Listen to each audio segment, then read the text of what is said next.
Wonderful, wonderful. So I'll start with the importance of India and Philippines at a very strategic location on the in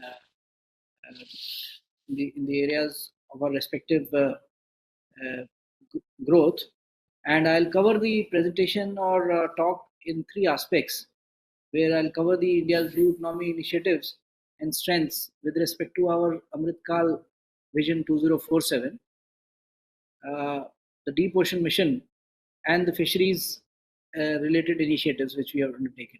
There are many other aspects of blue economy other than this also, but we will not, because of the shortage of time, will not go deeper into them, but we'll touch upon them. So India's blue economy uh, has an exclusive economic zone of over 2 million square kilometer. It's going to grow to more than 3.5 million square kilometer, as Arnav mentioned. We have a coastline of 11,098 kilometers surrounded by Bay of Bengal and Arabian Sea, and maximum depths of close to 4,000 meters. Two very important island territories of Lakshadweep in the Arabian Sea and Andaman Nicobar in the Bay of Bengal. Now, our maritime Amritkal vision is a holistic vision which is looking after holistic development of shipping, ports, waterways, shipbuilding, and many other things. So one of the important areas is port port cargo handling capacities. So currently, as in the graph, you can see we are at 2690 million metric ton per annum, and it's growing at a very fast pace. By 2030, it will be 3,500, and by 2047, we aim to achieve the level of 10,000 mmta, mmtpa. Currently, we have only one deep draft mega port, which is Winzam in the state of Kerala itself, and we are likely to grow these seven to a number of seven deep draft major ports by 2030 and 13 by 2047. So likewise, in this statistics, I will not repeat. There is a huge number, huge growth which is captured, and we are moving slowly and steadily towards these numbers. If you see why we are moving, we have a little bit of comparison, or I've captured a little bit of comparison here, where you can see that our cargo handling capacity from 2018-19 onwards, how it has grown, and in major ports, it has grown by a pace of almost 47%. And similarly, their turnaround time or the efficiencies have improved by 27%. So that's the kind of stats which I am trying to bring to you. Why this is important, we will talk about this slightly later. As far as the coastal shipping and inland waterways goes, there is, and we are handling we are improving the coastal shipping. There has been an improvement of around 6.5% over the last 10 years, and similarly on the Indian waterways transport, there has been an improvement of 35%. So this growth curve is a very important growth curve which I'm trying to highlight in all the dimensions, of our port-led industrialization, or port capacities, or logistic infrastructure, or railroad multimodal connectivity. There is a requirement, and there has been a huge investment, and some of these figures capture that. The Indian maritime sector, uh, comparing globally, uh, we have now two ports which are in the top 30 ports worldwide, and our port capacity is growing. As I told you, vessel turnaround time is also improving. In some of the ports, the turnaround time at GNPA is 22 hours, which is less than 1 day, and it betters some of the maritime nations better than the turnaround time there. Indian seafarers, as you all know, India stands fifth. We contribute around 15% contribution globally. Philippines, we are glad to have them today in the webinar. They are number one, and they contribute maximum number of seafarers to the world. Similarly, the logistic performance index, it has improved many-fold over the years, and from 54 in 2014, we have come to a number of 38. Similarly, in the shipbuilding, we aim to achieve and we aim to better this. We are number 17 as of now, and our focus is to perform, reform, transform, and take this forward. As far as the deep ocean mission is concerned, it's a huge initiative by the government of India in various affecting various aspects of economy, seabed mining, the renewable energy, offshore energy, and as well as the gas hydrates, oil and gas, the fresh water from desalination and from the ocean thermal power or the tidal energy, seafood through fisheries or aquaculture, marine biotechnology, transport and trade, which I covered, tourism and recreation, coastal development, ocean monitoring, and coastal protection, waste disposal, and many other areas. So all these areas, there is a concerted effort by the government and other stakeholders, private stakeholders, industry, and a whole lot of stakeholders, academia, organizations like what Arnab has built, startups, where there's a huge effort by all these fields. Under the Deep Ocean Mission, under by the International Seabed Authority, India is the pioneer investor to work in the polymetallic nodule site in the Indian Ocean region, and we have been allotted close to 150,000 square kilometer for exploration, where water depths in this region is close to 5,300 meters. We have our National Institute of Oceanography and NIOT has gone in for scientific explorations in the Bay of Bengal, going down to the depths of 1100 meters, and at the Indian Ocean Bay, close to 5200 meters. Based on this experience, we are all set to develop the manned submersible for ocean exploration also. You can see the photograph or image of that.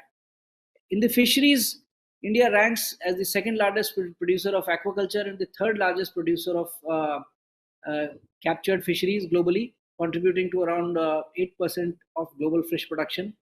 Fisheries alone provide a livelihood of around 16 million people at primary level and nearly double than that along the value chain in India. And the sector contributes 1.1% of the national GDP and creates an annual export earning of around US $5 billion. So that's the sort of contribution fisheries has made, but there is an effort to grow this much more. Now, all this can be grown through technology, and a lot of speakers touched about technology. So India has got good systems of ocean information system. There is a central called Inquis. This webinar, what Commander Arnab has organized, is also about maritime domain awareness, and his initiatives also are also technology led. So we have process of satellite based mapping of the oceans, ocean observations through various mechanisms, thereafter modeling and analysis, and creating a data and information service with advisories, which has a socio-economic impact at various levels. So not only we have been doing this for ourselves, but we have been doing this for friendly countries and Philippines also. There is an important partner where these digital ocean services could be extended or developed for Philippines, and we could get benefited in this direction. Both the countries could get benefited in this direction. India's Philippines and ASEAN per se all are very, very important member states for trade with India. And in this slide, I have captured a little bit of snapshot of the trade with various countries, and I have highlighted Philippines. We have crossed these figures of 3.5 billion have been crossed, and last year, if I go to the next slide, we have reached a figure of 3.5 billion uh, trade with Philippines. Both imports, India's export to Philippines close to around 2 billion, and India's import from Philippines around 1.4 billion. Now, what is the collaborative approach where we need to grow this? These are small numbers, in terms of the growth pattern. And as you're seeing, there is a huge opportunity in these areas, and the opportunity lies in collaborating together. And in the maritime sector or the blue economy sector itself, although Professor Mimi did talk about uh, memorandum of understanding between India and Philippines in maritime domain, but we need to grow them a little more, and we need to have a concerted effort through joint working groups with the involvement of industry, government, and all these stakeholder, which are working in this direction, and have a concerted effort for maritime sector cooperation, which can facilitate direct trade, market access, and foster entrepreneurship and industry collaborations. Now, maritime workforce, both our nations are very leading nations in maritime workforce, but capacity building with new technologies is also very important aspect. And both our countries can collaborate much more on this aspect also. And lastly, it promotes sustainability and climate resilience, which are our common objectives. Now, the part of this more of this concerted effort is required to be realized in business development, where direct market access for uh, uh, blue economy related entrepreneurs, linking fisheries, tourism, and trade of both market. Of course, there is a lot of investment required into the blue economy verticals in both the countries, and both the countries are growing. And of course, in smart technologies and logistic optimization, both the countries can contribute together and collaborate a lot. Climate resilience, as I told, is a common goal of both the countries. And through these digital ocean services, we not only create advisories for uh, disaster prevention, but also need to create disaster resilient infrastructure. So that's one aspect. Both the countries are rich and a lot of untapped renewable energy. India, of course, leads the International Solar Alliance, but the other aspects of renewable energy with the wind and uh, and the tidal energy, uh, huge amount of untapped resources are there. There are also whole lot of technologies and untapped resources in waste management and circular economy. These are some of the touch points I'm touching, so that in this webinar, we of course cannot dwell deeper into them because of the paucity of time. And I can see that the time in Philippines is nearing dinner time. But I'm just touching upon them so that we note and take them forward in subsequent webinars and interaction between the two nations. The expected outcome of all this could be economic growth. Of course, it'll lead to economic growth, it will lead to market expansion, and it will lead to strengthening of the collaboration between the two countries in the right direction. That's that I would like to just conclude saying that blue economy is critical both for India and Philippines and ASEAN countries at large. India and Philippines Blue Economic Collaboration should establish a sort of strategic partnership for sustained development in this direction, and forums like this. And I congratulate Commander Dr. Arnab Das and his team for putting this together. And I also want to congratulate the Philippines team, Professor Mini, and our young researcher who calls herself as a coastal warrior uh, uh, from Philippines. And many thanks for attending this and coming together. Thank you very much.